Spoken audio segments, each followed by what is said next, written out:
Dear students of class 10th, welcome back. Prashant sir here. तो कल हम लोगों ने कुछ एलिमिनेशन मेथड के क्वेश्चंस को सॉल्व किया था। आज कुछ वर्ड प्रॉब्लम्स हैं एलिमिनेशन मेथड पे बेस्ड, और जो कल का होमवर्क था आई होप आपने कर लिया होगा। तो कुछ वर्ड प्रॉब्लम्स हैं, उनको देखते हैं। एनसीईआरटी की एक्सरसाइज की वर्ड प्रॉब्लम्स एलिमिनेशन मेथड पर बेस्ड, जिसमें पहला क्वेश्चन है कि if we add 1 to the numerator and subtract 1 from the denominator. अगर हम न्यूमरेटर में 1 ऐड कर दें और डिनोमिनेटर से 1 सब्सट्रैक्ट कर दें तो फ्रैक्शन रिड्यूसेस टू 1। तो फ्रैक्शन कितनी हो जाती है? 1 हो जाती है। इट बिकम्स 1/2, और ये 1/2 हो जाती है if we only add 1 to the denominator, then what is the fraction. तो ऐसा एक क्वेश्चन हमने सब्स्टिट्यूशन मेथड में किया है, फ्रैक्शन वाला। तो मान लेते हैं कि फ्रैक्शन क्या है। Let the fraction be x upon y। तो अब अकॉर्डिंग टू क्वेश्चन क्या कहा जा रहा है वो करते रहेंगे कि x अपॉन वाई जो फ्रैक्शन थी उसमें 1 आपने ऐड करना है न्यूमरेटर में और 1 ऐड करना है डिनोमिनेटर में। तो फ्रैक्शन कितनी हो जाएगी? 1। अब ये स्टैंडर्ड फॉर्म तो है नहीं हमारी लीनियर इक्वेशन इनटू वेरिएबल्स का, तो क्रॉस मल्टीप्लिकेशन करते हैं और क्रॉस मल्टीप्लिकेशन पे हमें मिलेगा x plus 1 equals to y plus 1। तो हमें यहाँ से मिला x minus y equals to 0, equation first. और फ्रैक्शन 1/2 हो जाती है कब? जब हम only add 1 to the denominator, यानी अब हम केवल डिनोमिनेटर में 1 ऐड करेंगे। सॉरी, न्यूमरेटर में कर रहा था मैं, तो 1/2। तो 2x equals to y plus 1। तो ये हमारे पास आया 2x minus y equals to 1, equation second. अब हम दोनों इक्वेशंस को एलिमिनेशन मेथड से सॉल्व कर लेंगे। तो हमने यहाँ पे एलिमिनेशन मेथड लगाने से पहले ये देखना है कि कोएफिशिएंट्स किसके बराबर करने हैं। तो यहाँ ऑलरेडी कोएफिशिएंट सेम है। y के पहली इक्वेशन में कोएफिशिएंट और सेकेंड इक्वेशन में y का कोएफिशिएंट सेम है, तो हम इसे डायरेक्ट लिख देते हैं और सॉल्व करना शुरू कर देते हैं।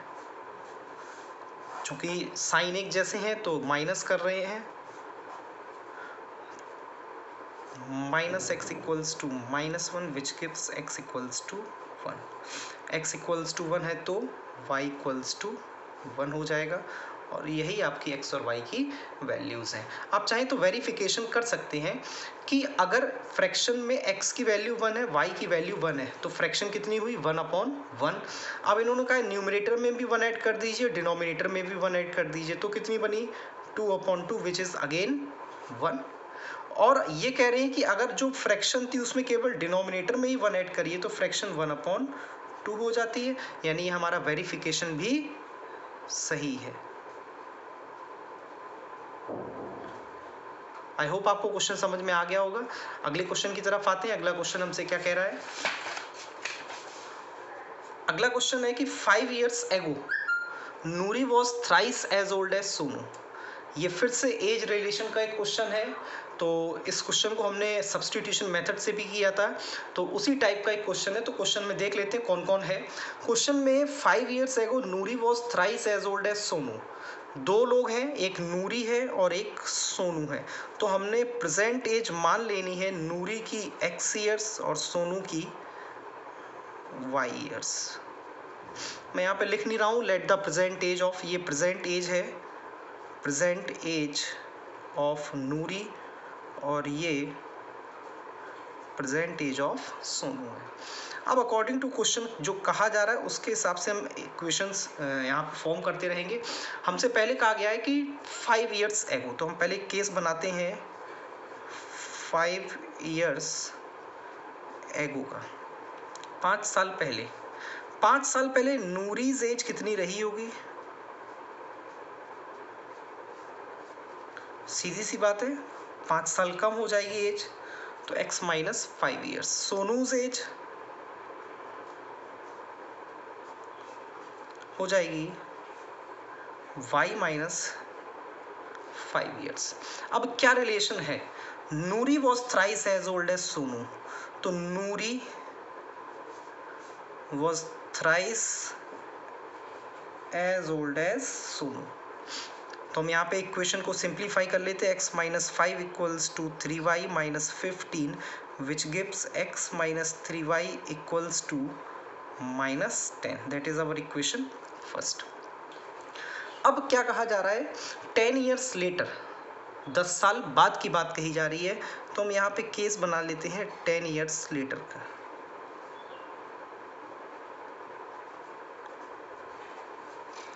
10 years later क्या है, 10 years later नूरी की एज क्या होगी। अब आप नूरी की एज कहाँ से उठाएंगे, हमेशा जब भी आप बैक में जाएंगे या फ्यूचर में जाएंगे, आप हमेशा प्रेजेंट एज से ही कंसीडर करेंगे।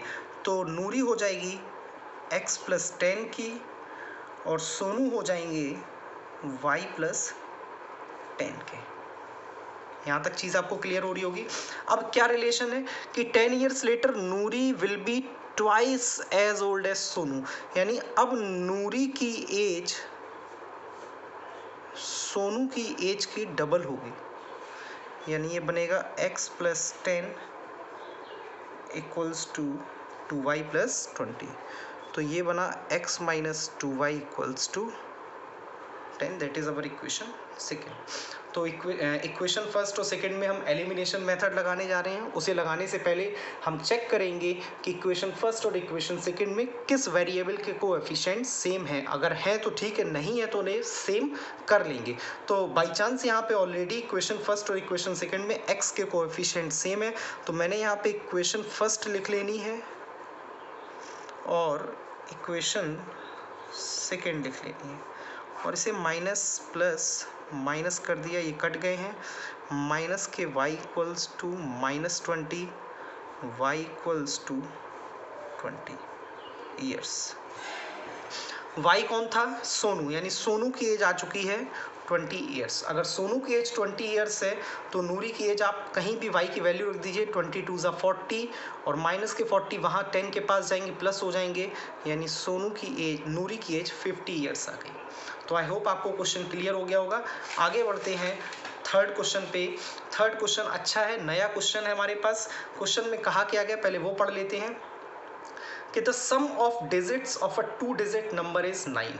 एक 2 डिजिट नंबर है, लेट द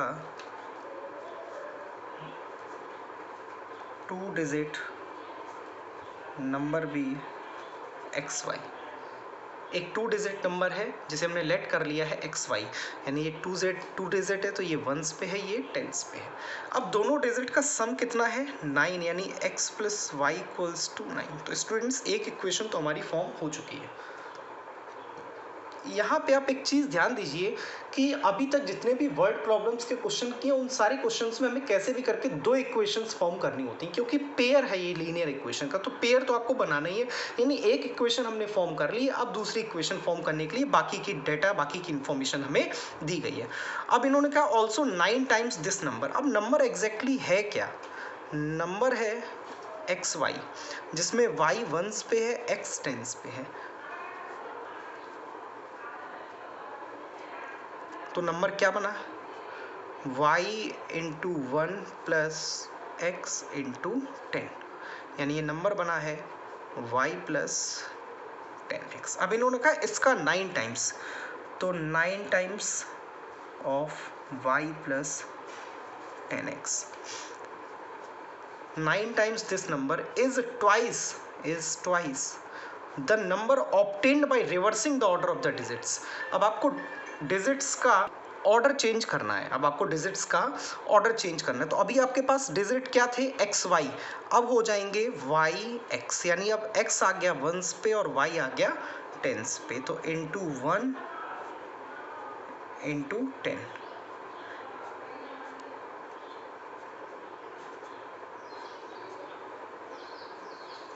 ये हमारा डिजिट चेंज करने पे, ऑर्डर चेंज करने पे डिजिट आ गया है x प्लस 10y। तो ये स्टैंडर्ड फॉर्म में नहीं है, इसको हम चेंज कर लेते हैं। 9y plus 90x equals to 2x plus 20y। तो ये हमारी इक्वेशन बनी है जाके 2x minus 90x equals to 9y minus 20y। ये बनी हमारी माइनस का 88x इक्वल्स टू माइनस का 11y, तो ये 11 से 8 टाइम्स कैंसिल हो गया, तो 8x इक्वल्स टू y, और इसे हम लिख सकते हैं 8x minus y equals to 0। अब क्या करना है स्टूडेंट्स, अब हमें दोनों इक्वेशंस में एलिमिनेशन मेथड लगा देना है। तो आप ध्यान दीजिए, यहाँ पे एलिमिनेशन में कुछ मल्टीप्लाई करने की जरूरत नहीं है, क्योंकि पहली इक्वेशन में y का कोएफिशिएंट और दूसरी इक्वेशन में y के कोएफिशिएंट सेम है। तो मैं डायरेक्ट दोनों इक्वेशन लिख लेता हूँ और इनको ऐड करूंगा, क्योंकि अब सिंबल हमारे पास अपोजिट है, तो अब चिन्हों को बदला नहीं जाएगा, क्योंकि ये चीज़ें प्लस हो रही हैं। तो ये ख़त्म हो गए, 8x और x, 9x इक्वल्स टू 9 और x इक्वल्स टू 1। x कितना आया हमारे पास, 1 आया। x 1 आया तो y कितना आएगा, 8 आएगा। यानी नंबर क्या आया, नंबर आया 18, और चेंज करने पे क्या आया, 81। चेंज करने पे क्या आया, 81। अब इस नंबर का 9 टाइम्स करिए आप, 162। इस नंबर का 2 टाइम्स करिए, 162। यही तो कहा गया था, 9 times this number is twice the number obtained by reversing the order of the digits. I hope आपको ये चीज़ क्लियर हो गई होगी। अगले क्वेश्चन की तरफ आते हैं। क्वेश्चन नंबर 4 में कहा गया है, Meena went to a bank to withdraw rupees 2000। क्वेश्चन को समझना है कि Meena went to a bank to withdraw rupees 2000, she asked the cashier to give her rupees 50 and rupees 100 notes only. Meena got 25 notes in all. Find how many notes of rupees 50 and rupees 100 she received. Meena bank गई और उसने 2000 रुपये निकालने थे bank से, लेकिन उसने cashier को एक कंडीशन दे दी कि उसे केवल रुपीज़ 50 और रुपीज़ 100 की नोट्स ही चाहिए हैं, और मीना को सब मिला के 25 नोट्स मिले हुए हैं। तो बताइए कितने नोट उसे 50 रुपीज़ के मिले और कितने नोट उसे 100 रुपीज़ के मिले। मान लेते हैं, let the number of notes of rupees 50 she received equal to x। मान लेते कितने नोट मिले 50 रुपए के, x, और मान लेते हैं 100 रुपए के कितने नोट मिले, y। तो सब मिला के नोट उसे कितने मिले हैं, 25। These are the quantity of notes. ये x नोट मिले हैं 50 रुपए की और y नोट मिले हैं 100 रुपए के। मान लेते हैं कि 5 नोट मिले 50 रुपए के, तो 5 जो है उस नोट की क्वांटिटी है, यानी 5 नंबर ऑफ नोट्स हैं। 5 नोट मिले हैं 50 रुपए के, तो टोटल उसके पास नोट्स कितने होने चाहिए, 25 कंडीशन में ही दिया गया है।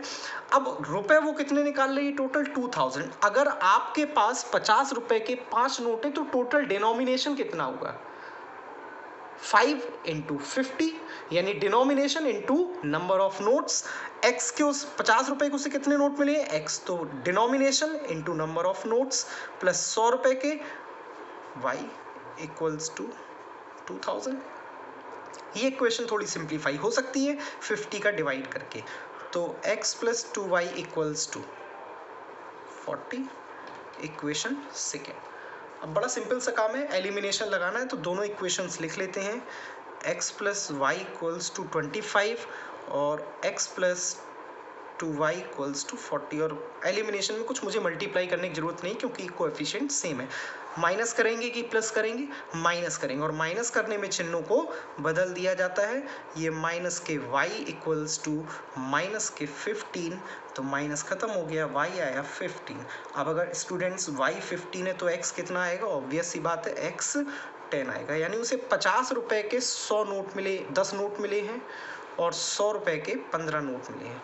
50 रुपए के 10 नोट मिलेंगे यानी 500 रुपए हो गए, 100 रुपए के 15 नोट मिलेंगे यानी 1500 रुपए हो गए, और टोटल रुपए कितने हो गए, 2000। और नोट का सम भी कितना आया, 25। तो आई होप आपको ये भी क्वेश्चन क्लियर हो गया होगा। आते हैं अगले क्वेश्चन की तरफ, और ये लास्ट क्वेश्चन एक्सरसाइज का, और इसके बाद हम एक्सरसाइज खत्म कर चुके होंगे। अगला क्वेश्चन क्या कह रहा है, लास्ट क्वेश्चन है कि a lending library has a fixed charge for the first 3 days. एक लाइब्रेरी है, उस लाइब्रेरी के चार्जेस कुछ ऐसे हैं कि पहले 3 दिन का चार्ज किसी भी बुक के लिए फिक्स है। तो मान लेते हैं वो चार्ज कितना है, let the fixed charge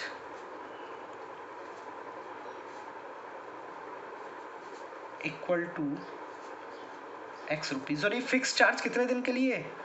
for first 3 days. कितने दिन के लिए? 3 दिन के लिए। फिर लाइब्रेरी का क्या रूल है? And an additional charge for each day, और फिर हर दिन के हिसाब से चार्ज लगेगा देयर आफ्टर, यानी 3 दिन के बाद अगर आप किताब और रखते हैं 3 दिन के ऊपर तो हर दिन का आपसे चार्ज अलग लगेगा। तो क्या हुआ? Sarita paid ₹27 for a book kept for 7 days. Sarita ने किताब को 7 दिनों तक रखा और उसे कितने रुपए देने पड़े? 27 रुपए, 27 रुपीज़। वाइल सूजी paid ₹21 for a book kept for 5 days. जबकि सूजी ने 5 दिन को किताब रखा और कितने रुपए दिए? 21। तो हमें करना क्या है? मान लेते हैं कि वो एक्स्ट्रा चार्ज कितना है? Y rupees. Let the additional charge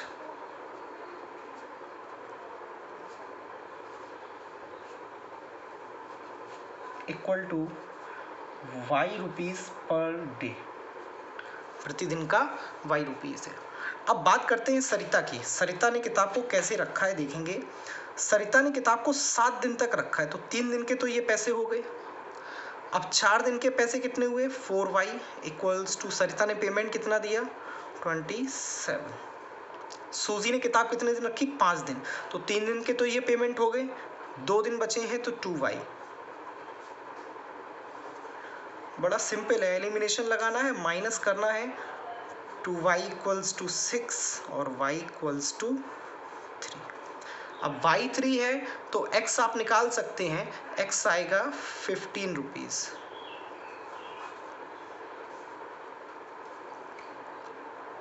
तो आई होप आपको क्वेश्चन समझ में आ गया होगा। तो हम लोगों ने इस तरह एक्सरसाइज 3.4 को विथ वर्ड प्रॉब्लम्स और जितने भी क्वेश्चंस थे उनके साथ पूरा खत्म कर लिया है। अब कल हमारा एक नया मेथड इंट्रोड्यूस करेंगे नेक्स्ट वीडियो में, जो होगा क्रॉस मल्टीप्लिकेशन मेथड। और क्रॉस मल्टीप्लिकेशन मेथड पे कुछ बेसिक क्वेश्चंस होंगे और उसके बाद उसकी भी कुछ वर्ड प्रॉब्लम्स होंगे, उनको सॉल्व करेंगे। तब तक के लिए स्टूडेंट्स आप घर पे पढ़ते रहिए, सवाल लगाते रहिए। जो सवाल आपको नहीं आ रहे हैं, कोई भी डाउट हो, इवन किसी भी चैप्टर से हो, अगर आपको कोई डाउट तो आप पूछ सकते हैं। आप व्हाट्सएप पे पूछ सकते हैं, कमेंट सेक्शन में क्वेश्चन नंबर के साथ आप वो क्वेश्चन पूछ सकते हैं, अपना डाउट क्लियर कर सकते हैं। Thank you.